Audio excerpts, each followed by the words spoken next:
بسم اللہ الرحمن الرحیم اللہم صلی علی فاطمہ و ابیہا و بعلہا و بنیہا والسر المستودع فیہا بعدد ما احاط بہ علمک۔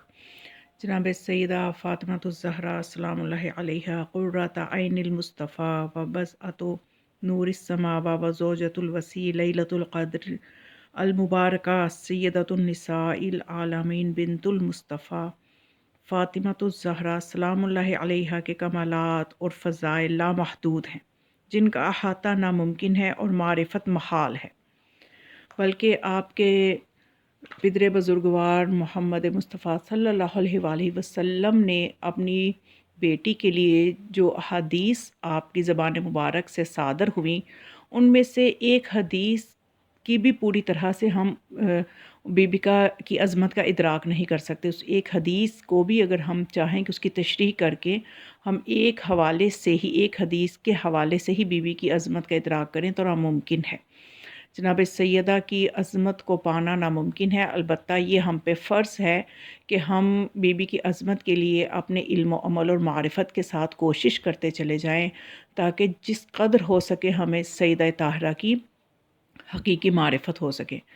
تو جیسا کہ سرور کائنات نے فرمایا کہ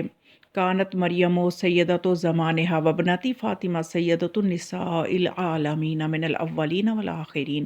کہ مریم جو تھیں وہ اپنے ہی زمانے کی عورتوں کی سردار تھیں، جبکہ میری بیٹی فاطمہ اولین و آخرین تمام زمانے کی عورتوں کی سردار ہیں۔ اولین میں وہ زمانہ بھی آ جائے گا کہ جب ابھی جناب سیدہ دنیا میں تشریف نہیں لائیں، لیکن چونکہ یہ اس نور کا حصہ ہیں کہ جو خلقت آدم سے بھی ہزاروں سال قبل تخلیق ہوا تھا، تو اس لیے جناب سیدہ چاہے دنیا میں ابھی ان کی تشریف آوری نہ ہوئی ہو، لیکن وہ اولین کی اگر ہم دنیا سے شروع کریں تو جناب حوا کی بھی سردار جناب سیدہ فاطمہ زہرا ہیں، تو اور آخرین کی بھی قیامت تک کی عورتوں کی سردار ہیں۔ تو واقعاً آج بھی ہمارے زمانے میں بھی اگر ہم جناب سیدہ کو سچے دل سے پکاریں، سچے دل سے ان کا توسل سے اللہ سے کچھ مانگیں، یا جناب سیدہ کو ہی اگر ہم ان کے بیٹوں کا واسطہ دے کے، ان کے بابا کا واسطہ دے کے، اللہ کا واسطہ دے کے جب دل سے پکاریں تو وہ آج بھی ہماری مدد کرتی ہیں۔ ہماری جو ہے ان کے تصرفات ایسے ہیں، میں نے بتایا نا کہ ان کی معرفت جو ہے مکمل طور پہ ہم کر ہی نہیں سکتے، تو ہمیں شک نہیں کرنا چاہیے ان کے اختیارات پہ، ان کے تصرفات پہ، کہ بی بی آج بھی ہم دل سے پکاریں تو وہ سنتی ہیں، ہماری بات ان تک پہنچتی ہے اور وہ ضرور مدد کرتی ہیں۔ ایک بہت ہی خوبصورت روح پرور واقعہ ہے جو کہ میں آپ کے سامنے بیان کرنے والی ہوں، کہ کس طرح سے ایک عالم دین نے، ایک آیت اللہ نے، جو کہ مخلص تھے اہل البیت علیہم السلام کے لیے، انہوں نے جب بی بی کو دل سے پکارا تو جناب سیدہ نے کس طرح سے ان کی مدد کی۔ تو یہ واقعہ جو ہے یہ آیت اللہ کاظم قزوینی کا ہے، اور ان کے بیٹے نے یہ بیان کیا ہے جو کہ سید محمد ابراہیم موحد قزوینی جو ہیں، انہوں نے اس واقعہ کو بیان کیا ہے کہ ان کے والد جو ہیں وہ یہ عظیم الشان کتاب سے یہ واقعہ میں آپ کو بیان کر رہی ہوں، کہ جو کتاب ان کے والد نے لکھی، یعنی سید ابراہیم محمد ابراہیم قزوینی کے والد جو ہیں کاظم قزوینی، انہوں نے جو کتاب لکھی ہے فاطمہ من المہد الی اللحد، اس میں جو ہے مقدمے سے پہلے جو ہے یہ جو کتاب شروع ہونے سے پہلے وہ یہ واقعہ اندر ان کے بیٹے نے بیان کیا ہے۔ وہ یہ لکھتے ہیں کہ میرے والد معظم ایک عظیم محترم اور مکرم انسان تھے، اور ان کی بہت سی تالیفات ہیں، اور یہ جو تالیف خاص طور پہ جو یہ کتاب ہے فاطمہ من المہد الی اللحد، یہ ان دنوں میں جب میرے والد معظم شہر مقدس کربلا میں رہتے تھے، اور اس وقت حالات ایسے تھے کہ شیعت کے خلاف حکومت تھی، آپ کو حکومت نے گرفتار کر لیا اور حکومتی نمائندے گاڑی میں سوار کر کے نجف اشرف کی طرف لے گئے۔ راستے میں جب انہوں نے کربلا سے بہت زیادہ سفر طے کر لیا تو پھر گاڑی کو کچی سڑک پہ اتار دیا اور گاڑی چلتی رہی۔ تو یہ جو کاظم قزوینی جنہوں نے یہ کتاب تالیف کی ہے، ان کے بیٹے یہ واقعہ بیان کریں، وہ کہہ رہے ہیں کہ جب میرے والد معظم نے دیکھا کہ گاڑی اب کچی سڑک پہ آ گئی ہے تو اس وقت میرے والد معظم نے تعجب سے کہا یہ لوگ کدھر جانا چاہتے ہیں، کیونکہ ان دنوں میں جب حکومت کسی عالم یا کسی روحانی عالم کو گرفتار کرتی تو اسے بغداد لے جاتی، وہاں زندان میں بند کر دیتی، آخر وہ ایک صحرا میں کیوں لے جا رہے ہیں؟ تو ایک صحرا میں بالآخر وہ پہنچے جہاں دور دور تک کوئی آبادی کے آثار بھی نہیں تھے، نہ کوئی آدم ذات دکھائی دیتا تھا۔ ایک جگہ پر ان کی گاڑی رک گئی، حکومتی لوگ گاڑی سے اترے اور انہوں نے ڈگی سے قبر کھودنے کے آلات نکالے، قبر کھودنا شروع کر دی۔ جب میرے والد نے یہ منظر دیکھا تو سمجھ گئے کہ وہ انہیں قتل کرنا چاہتے ہیں اور بغیر غسل و کفن کے جنازے کو دفن کر دیں گے، کسی کو پتہ بھی نہیں چلے گا کہ کچھ ہوا ہے یا نہیں۔ اس احساس اور ناقابل فراموش لمحات میں میرے والد نے صدیقہ کبریٰ حضرت فاطمہ زہرا سلام اللہ علیہا سے توسل کیا اور انہیں ظالموں سے نجات دلانے کے لیے ان سے دعا کی، مدد مانگی اور یہ منت کی کہ اگر اس وقت بی بی میری مدد کر دیں گی تو وہ فاطمہ زہرا سلام اللہ علیہا کی شخصیت اور زندگی پر ایک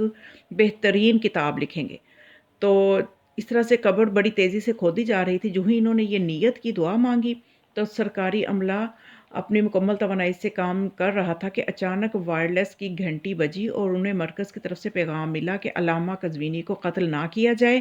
انہیں واپس لایا جائے۔ اور اس طرح انہوں نے میرے والد کو بغداد کے زندان میں بند کر دیا اور میرے والد مرحوم بغداد کے اس زندان میں 3.5 ماہ بند رہے، اور پھر آپ کو رہا کیا گیا اور گرفتاری کے ایام میں آپ پر بہت تشدد کیا گیا۔ بالآخر جناب سیدہ کی برکت سے ان ظالموں سے آپ کو نجات مل گئی۔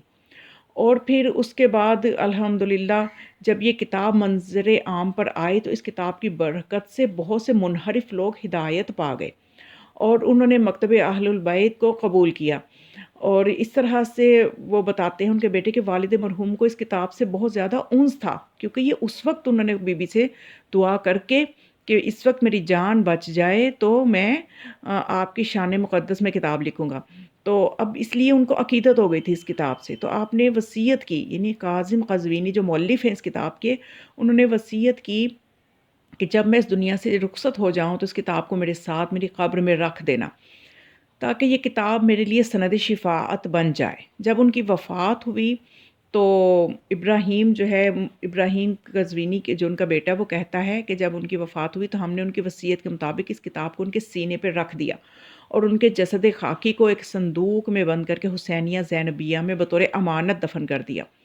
تاکہ جب یہ بعث پارٹی کا خاتمہ ہو تو انہیں کربلا معلیٰ میں دفن کیا جا سکے۔ تو اب ایک حیرت انگیز بات یہ ہوئی کہ جب میرے والد کو اس دنیا سے رخصت ہوئے 17 سال کا عرصہ گزر گیا، حسینیہ زینبیہ کے صحن کی توسیع کرنے لگے،